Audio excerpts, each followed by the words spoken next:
सारे जगत का नियंता होने पर भी ईश्वर प्रेम के द्वारा नियंत्रित है। कह रहे भगवान जो है सब पूरी दुनिया के मालिक हैं, पूरी दुनिया को नियंत्रित किए हुए हैं, पर पूरी दुनिया के मालिक होने पर भी उनका मालिक कौन है? प्रेम। उन्हें कौन नचाता है? प्रेम।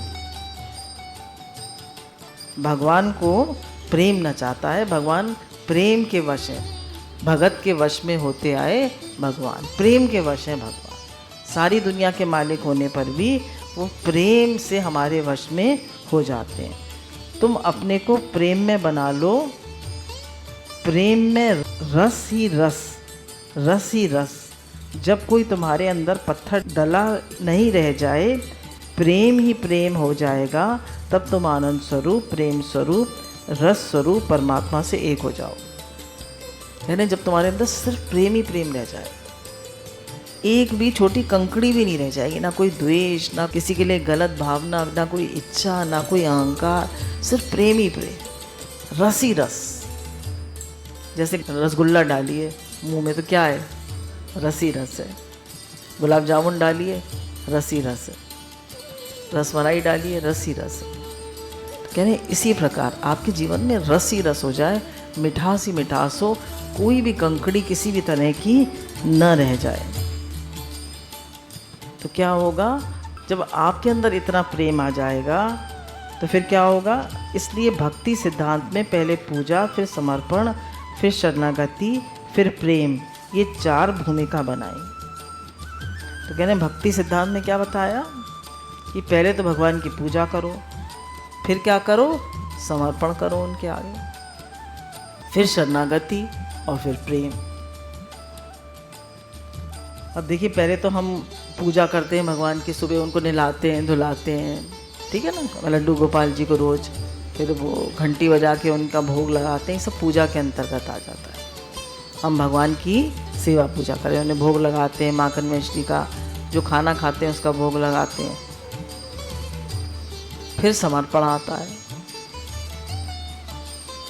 समर्पण में क्या आता है कि हम कहते हैं भगवान जो कुछ मेरा है, भगवान घर आपका, बच्चे आपके, पैसा आपका, सब कुछ आपका, सब कुछ आपकी सेवा के लिए आपका है, मेरा कुछ नहीं है।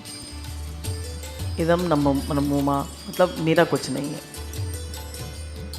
मेरा कुछ भी नहीं है, सब कुछ आपका है। फिर समर्पण के बाद आता है शरणागति। शरणागति में क्या बताया? कह रहे समर्पण से ज़्यादा बड़ी है शरणागति। शरणागति में क्या आता है?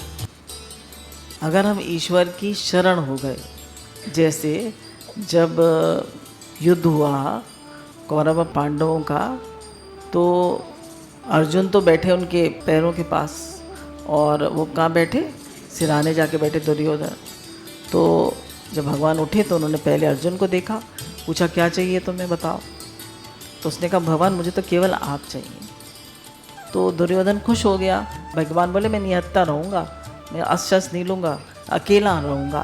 तो उसने कहा भगवान कोई बात नहीं, बस मुझे तो आप चाहिए। तो उसने किसकी शरणागति ली? भगवान। फिर दुर्योधन की बारी आई, तो दुर्योधन ने क्या कहा कि मुझे चतुरंगी सेना चाहिए। तो उसने किसकी शरण ली? चतुरंगी सेना की। और जीत किसकी हुई? अर्जुन की।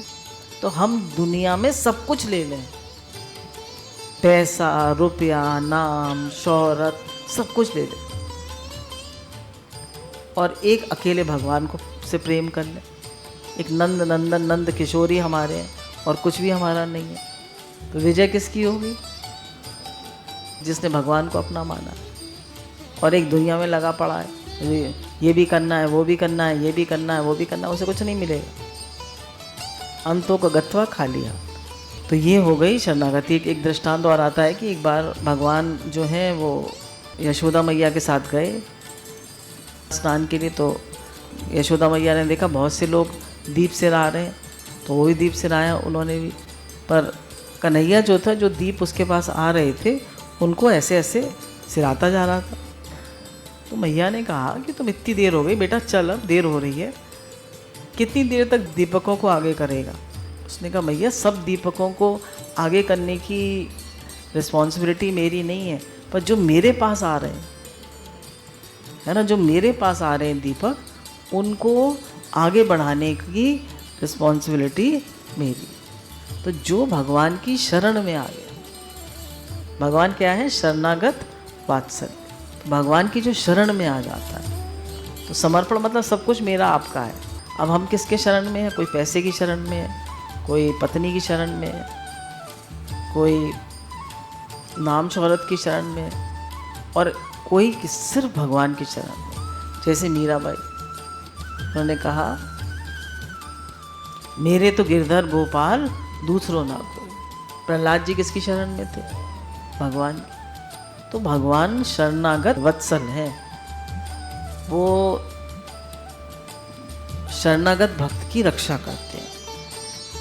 इसलिए भक्ति सिद्धांत में पहले पूजा, फिर समर्पण, फिर शरणागति, फिर प्रेम, ये 4 भूमिका बनाई। अब इसमें बता रहे हैं कि एक आदमी हमारे पास आया और बोला महाराज हम सेवा करना चाहते हैं। तो पूछा महाराज ने, भाई क्या सेवा करना चाहते हो? बोले हम 1 करोड़ रुपया देना चाहते हैं, आपको दान में 1 करोड़ रुपया देना चाहते हैं। कहा वाह वाह, क्या पूछना, तुम्हारा बड़ा उदार चित्त है भाई। अरे तुम्हारे पास अभी है क्या? महाराज जी ने पूछा। बोले महाराज हमारे पास तो 5 रुपये भी नहीं है, हमारे पास तो 5 रुपये भी नहीं है। आप कृपा करके हमें 1 करोड़ रुपया दो, आप कृपा करके हमें 1 करोड़ रुपया दो, तो हम आपको 1 करोड़ रुपया दान दे देंगे। कितनी बढ़िया बात है। अब महाराज जी पर 1 करोड़ रुपया दे, मतलब उसका बिजनेस चले, उसका काम अच्छा चले। 1 करोड़ रुपया आया, वो दे ना दे, उसकी मर्जी है, तो हम आपको दे देंगे दान। तो महाराज जी ने क्या कहा? यह तो ईश्वर की कृपा है कि देने के बाद तुम खाली होते हो। देने के बाद आदमी खाली हो जाता है, उसकी ममता, उसका निर्ममो निरहंकार, उसका ममता का घेरा, उसका मेरेपन का घेरा कम हो जाता है। जैसे मेरे पास 4 सूट हैं, 2 मैंने दे दिए, अब मेरे पास कितने रह गए? 2। तो मेरेपन का घेरा कम हुआ या नहीं? मेरे पास 2 लाख रुपए, मैंने 1 लाख दे दिया, अब मेरा 1 लाख का मेरेपन का घेरा कम हो गया? नहीं, कम हो गया। ईश्वर की कृपा है, देने से हम खाली हो जाते हैं। भगवान ने तुम्हें अभी खाली कर दिया तो बहुत अच्छा है, तुम्हारे पास कुछ नहीं है, बहुत अच्छा है। तुम काहे को चाहते हो 1 करोड़ रुपया और मैं दूं तब खाली हो? तुम पहले से ही खाली हो, खुशी मनाओ, मौज मनाओ। जैसे उसने कहा ना कि मेरा शनि भारी है, पंडित जी के पास गया तो पंडित जी ने कहा भाई 5 किलो उड़द दान दे दो। बोला वो मैं नहीं कर सकता। बोले कंबल दान दे दो। बोला वो भी मैं नहीं कैसे कर सकता। उससे पहले उन्होंने कहा एक भैंस काली दे दो। बोला वो तो मैं कर ही नहीं सकता। तो उसने कहा अच्छा 5 रुपये दान दे दो। बोले वो भी नहीं है मेरे पास। बोले तो फिर शनि तेरा क्या बिगाड़ेगा? जब तुम पहले से ही कुछ नहीं है तुम्हारे पास तो शनि तुम्हारा क्या बिगाड़ेगा? तो कह रहे हैं कि आदमी क्यों दान देता है? खाली होने की। पहले से तुम खाली हो, मौज बनाओ, ईश्वर का भजन करो। तो ईश्वर की आराधना कैसे होती है? वित्त से, शरीर से, और चित्त से, शरीर से और मन से। कैसे होती है? शरीर भी भगवान की सेवा में लगाइए, मन भी भगवान की सेवा में लगाइए, और चित्त भी, स्टोर हाउस जो है उसमें कुछ मत सोचिए, भगवान की सेवा में लगाइए। क्या करिए? ईश्वर का भजन करिए और भगवान की लीलाओं का चिंतन करिए और शरीर से भगवान की सेवा करिए। अपने धन के द्वारा ईश्वर की पूजा करो। कह रहे धन से कैसे ईश्वर की पूजा करोगे? सबकी सेवा करो, सबकी सेवा में लगाओ, महात्माओं की सेवा में लगाओ, जो भजनानंदी हैं उनकी सेवा में लगाओ, गौ की सेवा करो, ब्राह्मणों की सेवा करो, जो भजन कर रहे हैं उनकी सेवा करो। अपने शरीर के द्वारा ईश्वर की पूजा करो। शरीर के द्वारा क्या करो? भगवान की पूजा करो, भजन करो, नाम जप करो। मन के द्वारा ईश्वर की पूजा करो, ईश्वर के हाथों अर्पित कर दो। परमहंस रामकृष्ण कहते थे, हे प्रभु, जो मैं कभी था, अब हूँ और आगे होऊंगा, सो तुम्हारा हूँ। स्वामी रामकृष्ण परमहंस कहते थे कि हे प्रभु, मैं जो कभी था, अब हूँ और आगे जैसा भी होऊंगा, मैं तुम्हारा। हे नाथ, मैं आपका, आप मेरे हैं। हे नाथ, मैं आपका हूँ, आप मेरे हैं। हे नाथ मैं आपको कभी भूलूं ना। राबिया कहती थी, हे प्रभु, नरक से बचने के लिए तुम्हारा भजन करती हूँ तो मुझे नरक की आग में हमेशा के लिए डाल दो। कह रहे हैं, अगर मैं नरक से बचने के लिए ईश्वर का भजन करती हूँ तो मुझे नरक की आग में डाल दो हमेशा के लिए। और यदि मैं स्वर्ग पाने के लिए तुम्हारा भजन करती हूँ तो मुझे स्वर्ग कभी मत देना। क्या कह रही है राबिया, देखिए, मुस्लिम भक्त थी। मैं तुम्हारे भजन के लिए तुम्हारा भजन करती हूँ, कामना का पेट भरने के लिए तुम्हारा भजन नहीं करती हूँ। मैं तुम्हारे लिए तुम्हारा भजन करती हूँ, तुम्हें पाने के लिए, तुमसे प्रेम बढ़ाने के लिए। मैं कामना का पेट भरने के लिए भजन नहीं करती। मैं तुम्हारे पेट में समा जाऊं इसके लिए तुम्हारी पूजा करती हूँ, तो समर्पण हो। कह रहे मैं तुम्हारे पेट में समा जाऊं, माने तुम्हारे साथ मिलकर एक हो जाऊं, इसलिए मैं पूजा करती हूँ तुम्हारी। शरणागति में अहंकार टूट जाता है। अब बता रहे हैं, शरणागति में अहंकार टूट जाता है। जब अहंकार टूट जाता है तब भक्त भगवान से एक हो जाता है, और जब एक हो जाता है तब भगवान भक्त के वश में हो जाते हैं। कह रहे शरणागति में अहंकार टूट जाता है, और जैसे ही हमारा अहंकार टूटता है, हमारी मैं गमती है। मैं नहीं हूँ प्रभु, आप है। मेरे मन की ना हो, आपके मन की।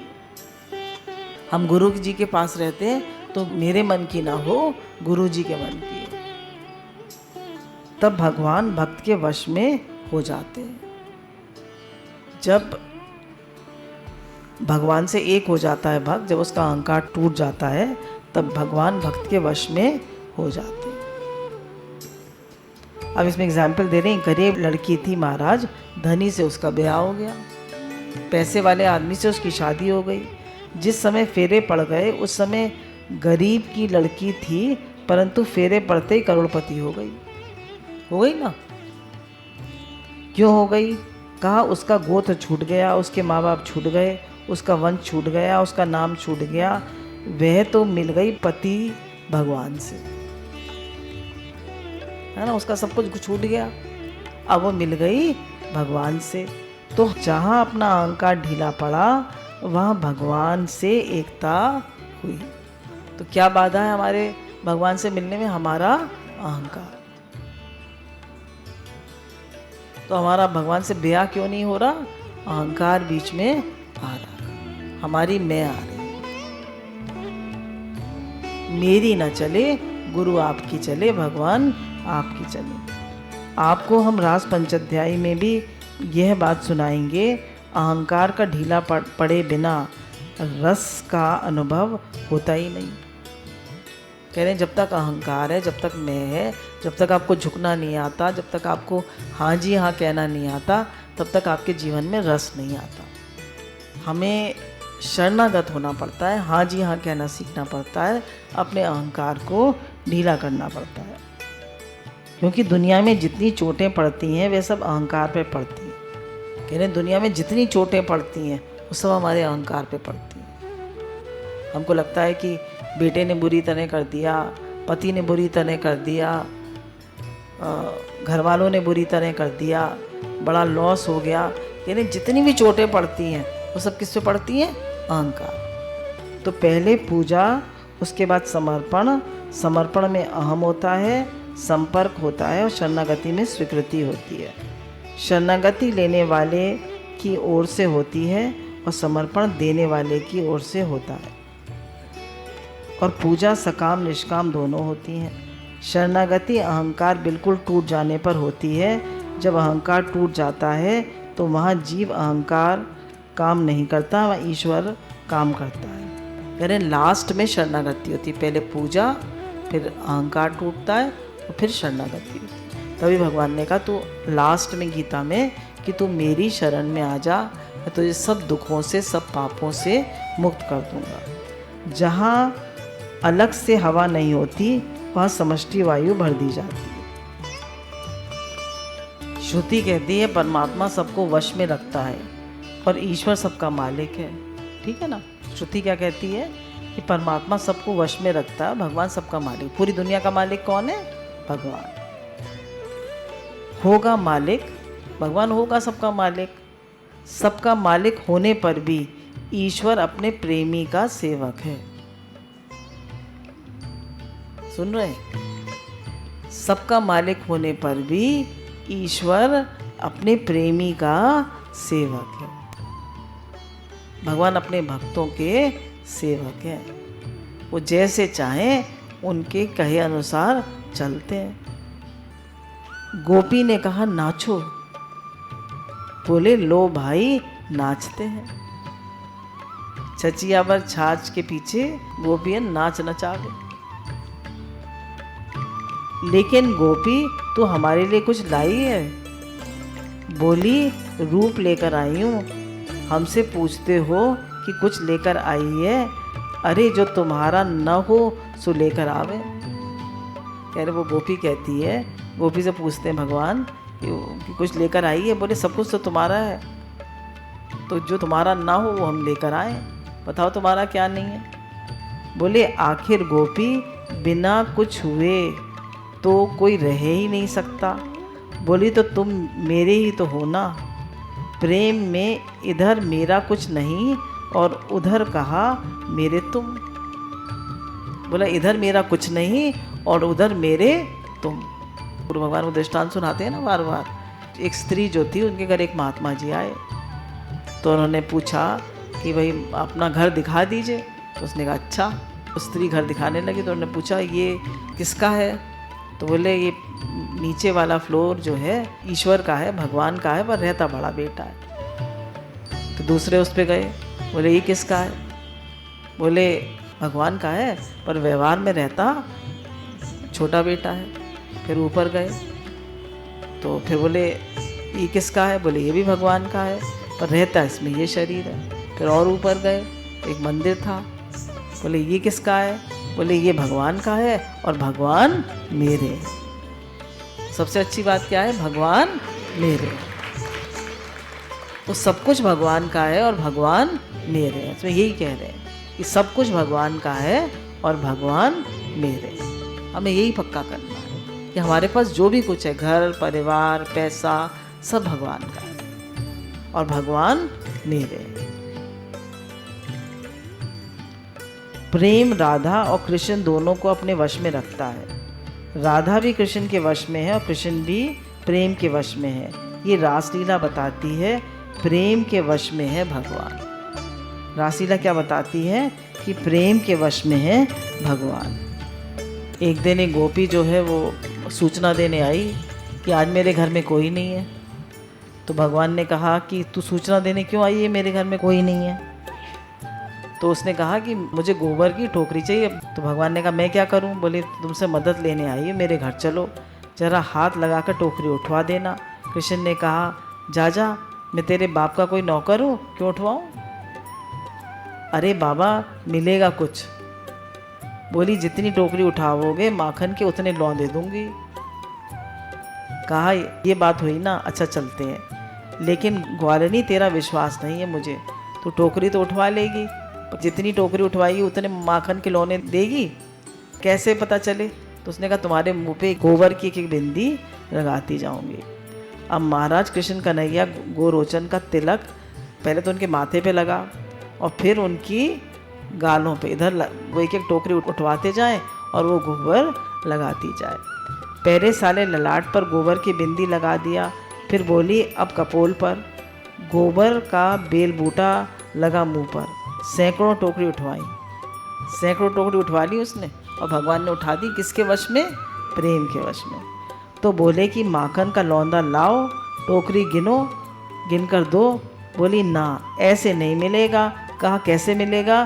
बोली पहले नाचो। पहले तो इतनी टोकरी उठवा ली और फिर अब नाचो। अब तो महाराज एक हाथ रखा कमर पर और एक हाथ उठाए और नाचने लगे, ताता थैया ताता थई। देखिए ऐसे भगवान भगत के वश में है। आओ कृष्ण का ध्यान करो। कैसे? एक भाल पर, ललाट पर और कपोल पर गोबर के टीके लगे हुए हैं। कह रहे कृष्ण का ध्यान करो। कैसे? माथे पर, गाल पर, सब जगह गोबर के टीके लगे हुए हैं और गोपी का माखन का लौंदा लेने के लिए इस जगन्नाथ का सूत्रधार स्वयं नृत्य कर रहा है। कह रहे जगत का सूत्रधार स्वयं नृत्य कर रहा है। क्या उस ग्वालिनों में सामर्थ्य है कि ब्रह्म को नचाने की? क्या उस ग्वालिन में सामर्थ्य है भगवान को नचाने की? बताइए, सामर्थ्य है? कहा कि नहीं, ग्वालिन में ब्रह्म को नचाने की सामर्थ्य नहीं है। प्रेम में कृष्ण को नचाने की सामर्थ्य। तो किस में सामर्थ्य है भगवान को नचाने की? प्रेम। इस कृष्ण कन्हैया को कोई लौकिक सामग्री, कोई लौकिक संपत्ति नचा नहीं सकती। इसको केवल प्रेम नचा रहा है। भगवान सिर्फ प्रेम के वश में। अब जब रास प्रारंभ करना हुआ तो वही प्रेममयी प्रेम मूर्ति श्री राधा रानी है ना, उनके पास गए और जाकर पांव पकड़ लिया। क्या बात है प्रीतम, ये क्या कर रहे हो? नारायण नारायण नारायण, ये क्या कर रहे हैं आप? क्या बोलते हो? ये क्या करते हो? बोले करते ये हैं कि मैंने तुमसे बिना पूछे गोपियों से कह दिया कि रात की मर्यादा ही नहीं कि कितनी रात, आज से लेकर काल पर्यंत तक की रातें मैंने गोपियों को दान कर दी कि मैं तुम्हारे साथ रास करूँगा, तुमसे पूछा नहीं।